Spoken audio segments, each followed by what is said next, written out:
Roald Dahl was born in Wales in 1916. His father and his sister died when he was very young, so his mother raised Roald, his three other sisters, and his two stepsisters. His mother always told Roald and his sisters adventure stories and stories about magical creatures. At the age of 9, he started boarding school, where the headmaster was a lot like the tyrant Madame Trunchbull in Roald Dahl's book Matilda.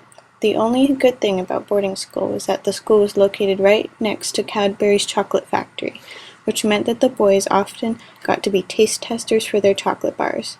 One of Dahl's childhood dreams was to invent the most delicious chocolate bar in the world, and these sweet experiences were the inspiration for his book Charlie and the Chocolate Factory. It's called a splendidly bar. Roald later served in the Royal Air Force in World War I in Nairobi, and in the 1960s he began writing books.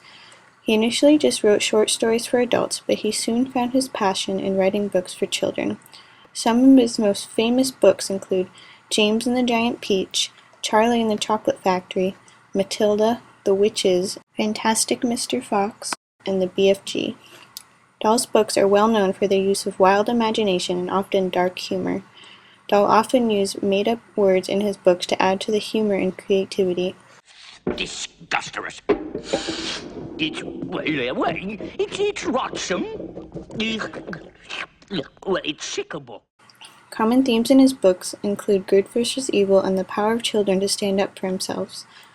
Dahl was very good at making children gasp with horror on one page and roll over laughing on the next. It's no wonder that his books have appealed to so many children. Roald did not know how to type, so all of his drafts were handwritten in a hut in his garden. He had 5 children, and he got many ideas for his stories by telling bedtime stories to his children.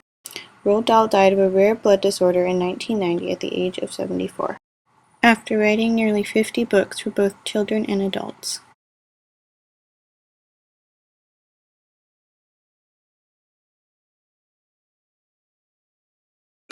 It starts always with a tiny little seed of an idea, a little germ. And that even doesn't come very easily. You can be mooching around for a year or so before you get a good one. When I do get a good one, mind you, I quickly write it down so that I won't forget it, because it disappears otherwise, rather like a dream. But when I get it, I don't dash up here and start to write it. I'm very careful. I walk around it and look at it and sniff it. The thing is, I laugh at exactly the same jokes as children laugh at, you know. And that's one reason I'm able to do it. And I don't sit up here roaring with laughter, but you have wonderful inside chuckles all the time. And it's got to be exciting, it's got to be fast, it's got to have a good plot, but it's got to be funny. It's got to be fun.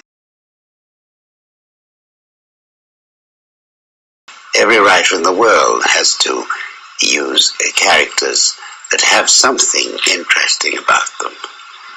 And this is even more true in children's books. I find that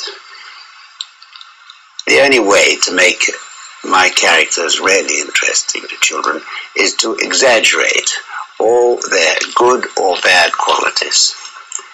And so if a person is nasty or bad or cruel, you make them very nasty, very bad, very cruel. And if they're ugly, you make them extremely ugly. That, I think, is fun and makes an impact.